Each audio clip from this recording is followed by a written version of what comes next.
Doctor माँ के अकेले में मरने की एक दर्द भरी कहानी। बुजुर्गों के लिए भी एक शेल्टर होम होना चाहिए जहाँ बुजुर्ग अपनी पसंद का खाना बना सकें, अपनी पसंद से रह सकें, अपनी पसंद से जीवन व्यतीत कर सकें। मैं सही कह रही हूँ ना? डॉक्टर गंगा देवी जी नोएडा में अपने पड़ोस में रहने वाली सुमन आंटी जी से ये बातें कह रही थी।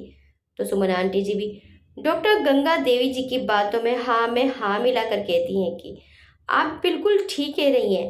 आजकल बच्चे अपने माता पिता को अपने साथ रखना ही नहीं चाहते हैं। इससे तो बढ़िया है कि माता पिता बूढ़े होते ही शेल्टर होम में चले जाएं। अपने घर में भरा पूरा परिवार होते हुए भी आजकल बुजुर्गों को घर के अंदर भी एकांत में ही जीवन काटना पड़ता है, क्योंकि कोई उनके साथ समय व्यतीत करना पसंद नहीं करता। शेल्टर होम में कम से कम अपने ही जैसे और साथी तो मिलेंगे जिनके साथ अच्छा समय व्यतीत हो जाया करेगा, और जीवन के यह बचे कुचे दिन अच्छे से गुजर जाएंगे। डॉक्टर गंगा देवी जी कहती हैं, यही तो सारी बात है। अपने बच्चे होते हुए भी एकांत में जीवन व्यतीत करना पड़ता है। एकांत में जीवन व्यतीत करना बहुत मुश्किल काम है। ये कहकर डॉक्टर गंगा देवी जी की आंखों में आंसू आ जाते हैं और वे अपने आंसुओं को छुपाकर सुमन आंटी जी से विदा लेकर अपने घर की ओर चल पड़ती हैं। मेरा नाम रवि है। मैं भी वहीं खड़ा इन दोनों बुजुर्ग आंटी जी की बातें सुन रहा था, और मुझे इन दोनों की बात सुनकर बड़ा दुख भी हो रहा था कि आजकल बुजुर्ग कितने कष्ट में अपना जीवन व्यतीत कर रहे हैं। एक जमाना हुआ करता था जब बुजुर्ग घर की शान हुआ करते थे। उनकी मर्जी के बिना घर में एक पत्ता भी नहीं हिला करता था। घर का हर काम बुजुर्गों से पूछ पूछ कर ही हुआ करता था, और अगर बुजुर्गों की मर्जी के बिना कोई काम किया जाता था तो वे चोरी छिपे से किया जाता था, और इस बात को यकीनी बनाया जाता था कि बुजुर्गों को इस बात का पता न चले, नहीं तो घर में कोहराम मच जाएगा। और आज ऐसा समय आया कि बुजुर्गों को ही घर में डर डर कर रहना पड़ता है। डॉक्टर गंगा देवी जी 15 साल से नोएडा में रह रही थी। डॉक्टर गंगा देवी जी की शादी 40 साल पहले विकास कुमार जी से हुई थी। शादी के कुछ सालों बाद ही दोनों में झगड़े होने शुरू हो गए थे। कुछ साल तक तो दोनों ने निभाया। दोनों के एक बेटा भी हो गया था।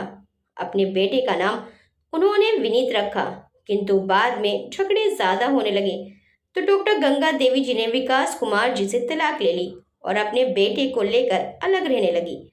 डॉक्टर गंगा देवी जी ने अपने बेटे की अकेले परवरिश की, उसका अच्छे स्कूल में एडमिशन कराया, फिर अच्छे स्कूल से उसको उच्च शिक्षा दिलवाई। उसके बाद विनीत की अच्छी कंपनी में जॉब लग जाती है। विनीत को अपने ऑफिस में ही काम करने वाली एक लड़की विभा पसंद आ जाती है, और वे अपनी मां डॉक्टर गंगा देवी जी से जब उसके बारे में बताता है तो डॉक्टर गंगा देवी जी विभा से मिलती हैं, परंतु वे उन्हें पसंद नहीं आती है। वे विनीत को साफ साफ कह देती हैं कि ये लड़की मुझे पसंद नहीं है, परंतु विनीत विभा से ही विवाह करने के लिए अड़ जाता है, और हार कर डॉक्टर गंगा देवी जी विनीत का विवाह विभा से कर देती हैं। विभा ससुराल में आते ही अपना रंग दिखाना शुरू कर देती है। पहले तो वह घर की हर चीज को नाम रखना शुरू कर देती है। वह ऐसे दिखाना शुरू कर देती है जैसे कि घर की कोई भी चीज ठीक नहीं है। वह डॉक्टर गंगा देवी जी की रखी हुई हर चीज की जगह बदल देती है। विभा शादी के बाद नौकरी छोड़ देती है, परंतु गंगा देवी जी डॉक्टर थी और एक हॉस्पिटल में गवर्नमेंट जॉब करती थी। वह सुबह को जॉब के लिए निकल जाती थी और शाम में लौट कर आती थी।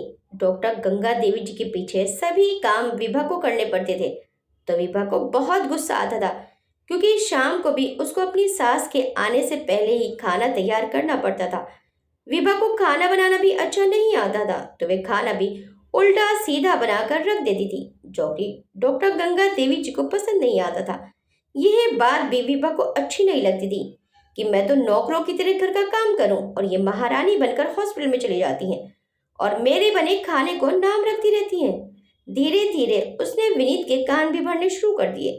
कुछ दिन तक तो विनीत ने ध्यान नहीं दिया, पर कुछ समय बाद धीरे धीरे विनीत भी अपनी पत्नी की बातों में आने लगा। जब किसी इंसान की बुराई लगातार और बार बार किसी के कान में की जाती है तो धीरे धीरे उसका असर दिखना शुरू हो जाता है। विनीत पर भी इसका असर दिखना शुरू हो गया था। अब डॉक्टर गंगा देवी जी किसी बात पर अगर विभा को टोकती तो वह पलट कर जवाब देने लगी थी। और विनीत विभा को समझाने की बजाय उसका साथ देता था, उसकी हर बात को पानी देता था। विभा जब कपड़े धोती तो अपने और विनीत के ही कपड़े धोती थी, और डॉक्टर गंगा देवी जी के कपड़े वे अलग निकाल देती थी। डॉक्टर गंगा देवी जी ने जब देखा कि विभा उनके कपड़े नहीं धोती है तो उन्होंने अपने कपड़े खुद ही धोना शुरू कर दिया। उन्होंने इस बात को ये सोचकर इग्नोर कर दिया कि विभा के आने से पहले तो मैं खुद ही धोती थी, अब भी धो लूंगी तो क्या फर्क पड़ जाएगा। धीरे धीरे छोटी छोटी बातों पर दोनों सास और बहू में मनमुटाव बढ़ता जा रहा था। एक दिन काम को लेकर विभा अपनी सास के साथ लड़ने लगी और उसने अपनी सास को कई अपशब्द बोले। सास ने भी एक दो बात बोल दी तो उसने घर में कोहराम मचा डाला। जब विनीत ऑफिस से घर लौटा तो उसकी पत्नी ने उसके बढ़ चढ़कर कान भर दिए, जिससे विनीत को गुस्सा आ गया तो वह भी अपनी माँ को ही बातें सुनाने लगा। उसकी पत्नी ने सास से अलग रहने के लिए पैर पटक दिए तो विनीत भी उसकी बातों में आकर उसे लेकर जाने लगा। तो डॉक्टर गंगा देवी जी ने उन्हें उसी घर में रहने के लिए कहा और नोएडा में उन्होंने कुछ समय पहले ही एक और घर खरीदा था। स्वयं उसमें रहने के लिए चली गईं और वहां जाकर अकेली रहने लगी। डॉक्टर गंगा देवी जी सुबह सवेरे उठकर स्नान करती, पूजा पाठ करती, फिर अपना नाश्ता बनाती, टिफिन तैयार करती।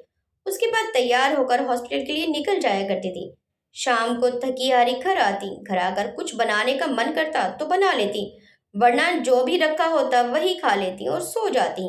यही अब उनकी दिनचर्या बन चुकी थी। जिस दिन उनकी छुट्टी होती उस दिन अपने कपड़े धोती, मार्केट जाती और अपना बाकी का काम निपटा लिया करती थी। बेटे से फोन पर कभी कभी बात हो जाती थी, परंतु अब बेटा पूरी तरह से बदल चुका था। वे बस लीदी सी बात करता था। फोन करना बस औपचारिकता पूर्ण मात्र ही रह गया था। डॉक्टर गंगा देवी जी अपने बेटी को कभी भी अपने सुख दुख के बारे में नहीं बताती थी। जब भी बेटा पूछता तो वह हमेशा यही कहती थी कि मैं ठीक हूँ। इसी तरह से उनका जीवन चला जा रहा था। धीरे धीरे समय गुजरता गया और इस घर में आए हुए डॉक्टर गंगा देवी जी को 13 साल हो चुके थे। उनका रिटायर होने का समय भी करीब आ रहा था। आखिर एक दिन डॉक्टर गंगा देवी जी रिटायर हो जाती हैं। रिटायरमेंट से पहले उनका समय हॉस्पिटल में अच्छी तरह व्यतीत हो जाता था, परंतु अब उनका दिल घर में नहीं लगता था। उनका समय अकेले में कटना मुश्किल हो गया था। धीरे धीरे करके रिटायरमेंट को भी 2 साल हो चुके थे। वह पूरा दिन घर में अकेली रहती थी। कभी कभी घर से बाहर निकलती, अपनी पड़ोसन से बात करती, अपने घर का थोड़ा बहुत सामान लाती, फिर अपने घर चली जाती। अब हर समय उनकी आंखों में आंसू रहने लगे थे। अकेलापन उनको काट खाने को तोड़ता था, परंतु वे कर भी कुछ नहीं सकती थी क्योंकि उनका बेटा और बहू उन्हें अपने साथ रखने के लिए तैयार ही नहीं थे। डॉक्टर गंगा देवी जी इन 15 सालों में अपने बेटे के यहाँ एक बार भी नहीं गई थी। बेटे का घर डॉक्टर गंगा देवी जी के घर से मात्र 20 किलोमीटर की दूरी पर ही था, परंतु ये 20 किलोमीटर की दूरी दोनों माँ बेटे के बीच बहुत ज्यादा बन चुकी थी, जिसे पार करना अब बहुत मुश्किल हो गया था। इन 15 साल में एक आध बार ही बेटा उनसे मिलने गया था। मैं उनके बगल वाले घर में ही रहता था। मैंने उन्हें अक्सर खिड़की में बैठे हुए रोते हुए देखा था। मैंने उनके घर भी जाना चाहा, किंतु वे अपने घर का दरवाजा अंदर से बंद रखती थी। जब वे बाहर आती मैं तब भी उनसे बात करना चाहता था, किंतु किसी न किसी कारण से कर नहीं पाता था। वे काफी दुबली पतली नजर आने लगी थी। एक दिन जब मैंने उन्हें बाहर देखा तो बिना देरी किए उनके पास पहुंचा और उनसे हाल चाल जाना तो मैं रोने लगी। मैंने उन्हें सांत्वना देकर कहा, माँ जी आप चिंतित न हुआ करें, मैं आपका पड़ोसी हूँ। आपको किसी भी काम की जरूरत हो तो मुझे बुला लिया करें, मैं आपकी मदद के लिए हमेशा तैयार रहूंगा। उन्होंने मेरे सिर पर हाथ रखा और कहा, नहीं बेटा मैं सही हूँ, कभी लगेगा कि तुम्हारी मदद की जरूरत है तो तुम्हें बुला लूंगी। और ये कहकर वे अपने घर चली गई। मैं भी अपने काम की ओर चल पड़ा और 2-3 दिन बाद मुझे काम के सिलसिले में शहर से बाहर जाना पड़ा। डॉक्टर गंगा देवी जी अपने घर में अकेली घुटती रही, अपने सारे काम करती, मन घबरा जाता तो बाहर आती, पड़ोसन से बात करती, फिर अपने घर में कैद हो जाती। एक दिन डॉक्टर गंगा देवी जी का दिल बहुत बेचैन हो रहा था। अपने बेटे से बात करने का उनका बड़ा दिल कर रहा था। उन्होंने अपने बेटे को फोन किया, परंतु उसने फोन नहीं उठाया। कई दिन तक उन्होंने लगातार फोन किया, किंतु ना तो बेटे ने फोन उठाया और ना ही उसका फोन आया। कई दिन तक फोन करने के बाद उन्होंने फोन करना बंद कर दिया और अपने बेटे के फोन का इंतजार करने लगी। वे बस हर समय अब अपने बेटे के फोन का इंतजार करती रहती थी। बेटे के फोन का इंतजार करते करते उन्हें 3 महीने से ज्यादा हो चुके थे, परंतु बेटे का फोन नहीं आया। अब हर समय उन्हें रोना आता रहता था। मैं भी घर वापस लौट आया तो मैंने देखा दिन प्रतिदिन डॉक्टर गंगा देवी जी और कमजोर होती जा रही थी। वे किसी से अब ज्यादा बात भी नहीं करती थी, गुमसुम सी रहने लगी थी। बेटे के फोन न करने का सदमा डॉक्टर गंगा देवी जी को अंदर ही अंदर खाए जा रहा था। वे किसी से कहती भी तो क्या कहती, जब खुद का बेटा और बहू बेशर्म निकले तो वे बस इस सदमे को अंदर ही अंदर पिए जा रही थी। मैं भी उन्हें देखकर चिंतित हो जाता था। उनके घर उनके पास जाना चाहता था, परंतु वे घर का दरवाजा अंदर से बंद रखती थी। मेरा फिर से किसी काम से बाहर जाना निकल आया तो मैं बाहर चला गया। इस बार मेरा काम ज्यादा दिन का था तो मैं 25 दिन के लिए बाहर चला गया। लेकिन 25 दिन बाद जब लौट कर आया तो देखा डॉक्टर गंगा देवी जी इस दुनिया को छोड़कर जा चुकी है। जब मुझे पता चला तो मैं अवाक रह गया। मैंने कभी नहीं सोचा था कि वे इतनी जल्दी चल बसेंगी, लेकिन उनकी मौत का कारण जानकर तो मुझे बहुत बड़ा झटका लगा। उनकी मौत अंदर से झिझोड़ने वाली घटना थी। मैं सुनते ही घबरा गया था, मुझे चक्कर आने लगे। मेरी आंखों के सामने डॉक्टर गंगा देवी जी की तस्वीर उभर उभर कर आ रही थी। एक दिन डॉक्टर गंगा देवी जी घर से काम के लिए थोड़ी देर घर से बाहर निकली तो उन्हें अपनी पड़ोसन सुमन आंटी जी मिल गई। सुमन आंटी जी ने देखा कि आज गंगा देवी जी बहुत ज्यादा थकी हुई कमजोर लग रही हैं और उनकी आंखों से ऐसा लग रहा था कि वे बहुत ज्यादा रोई हैं। जब सुमन आंटी जी ने इसका कारण उनसे जानना चाहा तो बातों में ही डॉक्टर गंगा देवी जी ने अपने दिल का सारा हाल सुमन आंटी जी को बता दिया। तो सुमन आंटी जी ने उन्हें सांत्वना दी और कहा कि सब ठीक हो जाएगा, आप चिंता मत करो। सुमन आंटी जी से बातें करके वे फिर से अपने घर आ गईं और उस दिन भी हमेशा की तरह वे घर में अकेली थी। अपनी बेबसी और अपने हालात पर आंसू बहा रही थी। 3 महीने से ज्यादा गुजर चुके थे, परंतु उनके बेटे ने उन्हें फोन ही नहीं किया था। यही बात उनके हृदय में तीर की भांति चुभ रही थी। जिस बेटे को उन्होंने जन्म दिया, पढ़ाया लिखाया, अपनी जवानी अपना जीवन उस पर निछावर कर दिया, आज उस बेटे के पास एक फोन तक करने का भी समय नहीं है कि अपनी अकेली माँ का हाल चाल ही जान ले। वह रोती रही, उनका दिल बैठा जा रहा था। आज उनकी हिम्मत भी जवाब दे रही थी, मन घबरा रहा था। वह अकेले अपने घर में तर दीवारों के साथ समय बिताते बिताते अंदर से खोखली हो गई थी। वे काफी समय तक रोती रही। रोते रोते उनका गला सूख गया तो वह अपने बिस्तर से उठी और किचन में गई और गिलास में पानी भरकर किचन से वापस आ रही थी तो उनका दिल भारी सा हो गया, चक्कर आए और वहीं अपने बिस्तर के पास वे जमीन पर गिर पड़ी और पानी का गिलास भी उनके ऊपर गिर पड़ा। उनके हाथ पैर जवाब दे रहे थे, आंखों के आगे अंधेरा छाने लग रहा था। उनकी इतनी भी हिम्मत नहीं हो पाई कि उठकर अपने बिस्तर पर लेट जाएं। वह पानी में ही पड़ी रहीं और अपनी बेबसी लाचारी पर उनकी आंखों से आंसू बहने लगे। जन्म से लेकर बड़े होने तक की अपने बेटे की सारी यादें उनकी आंखों के सामने एक एक करके उभरने लगी। उनके दिल पर मानो कोई प्रहार कर रहा हो। धीरे धीरे उनकी आंखों के आगे काले घने साए का पहरा छा गया और वे हमेशा हमेशा के लिए इस माया रूपी संसार को त्याग कर जो निद्रा में लीन हो गई। उनको देखने वाला वहां कोई नहीं था। उनके घर का दरवाजा भी अंदर से बंद था।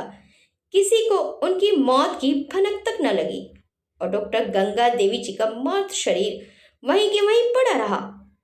उसके कई दिन बाद बेटे ने माँ को फोन किया, परंतु फोन स्विच ऑफ आ रहा था।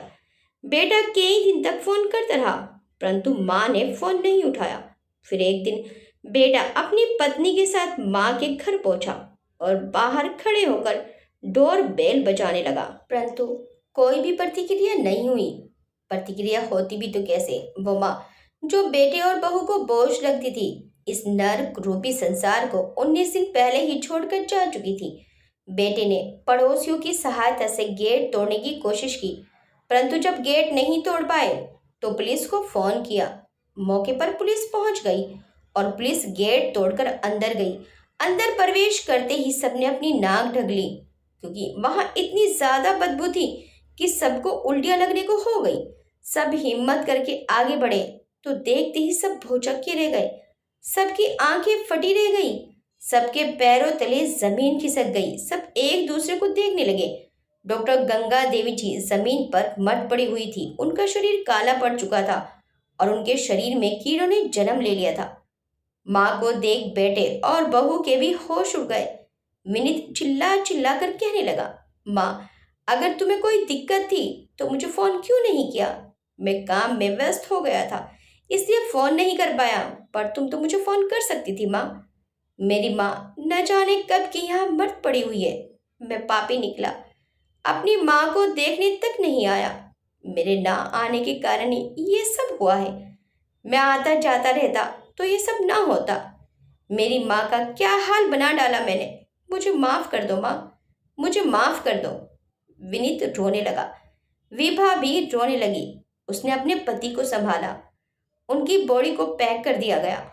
फिर पुलिस अपनी कार्रवाई पूरी करने में लग गई। विनीत और विभा अपने किए पर बहुत शर्मिंदा थे।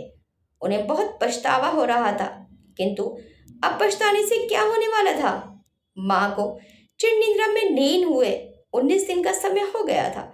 एक माँ अकेले मर्द शरीर के साथ घर में इतना समय पड़ी रही और स्वार्थी बेटे और बहू ने उनकी सुध न ली। 20 किलोमीटर से आने में उन्हें 19 दिन का समय लग गया। आज मैं आया तो सुनते ही मेरी रूह कांप उठी। मुझे बड़ी बेचैनी थी कि किस तरह इस बेचैनी को कम करूं, तो बस ये सब लिखने बैठ गया। लिखते लिखते भी न जाने कितनी बार हाथों में कंपन हुई, परंतु फिर भी लिखता गया। मुझे अब भी डॉक्टर गंगा देवी जी को याद कर करके रोना आ रहा है। हमारा समाज किस ओर जा रहा है न जाने। ऐसी कितनी ही घटनाएं हमारे देश में हो रही हैं। मैं सभी बच्चों से हाथ जोड़कर निवेदन करता हूँ कि अपनी माँ बाप को समय दो, उन्हें अकेला ना छोड़ो। मैं सरकार से भी अपील करता हूँ कि डॉक्टर गंगा देवी जी की अंतिम इच्छा पूरी की जाए और बुजुर्गों के लिए शेल्टर होम का प्रबंध किया जाए, ताकि अगर बच्चे माँ बाप का साथ छोड़ दें तो वे शेल्टर होम में अपना जीवन आराम से व्यतीत कर सकें। सत्य घटना पर आधारित इस कहानी से हमें यही सीख मिलती है कि अगर आप भी अपने बुजुर्गों के साथ ऐसा व्यवहार कर रहे हैं तो समय रहते अपनी गलती ठीक कर लीजिए। अपने बुजुर्गों को अकेला मत छोड़िए। समय हाथ से निकलने पर पछताने के सिवा कुछ भी हाथ नहीं लगता है। आपको ये कहानी कैसी लगी हमें कमेंट करके जरूर बताइएगा। वीडियो अच्छी लगी तो वीडियो को लाइक शेयर सब्सक्राइब करना मत भूलिएगा। मिलते हैं नेक्स्ट टाइम एक अच्छी सी कहानी के साथ। Till then bye bye.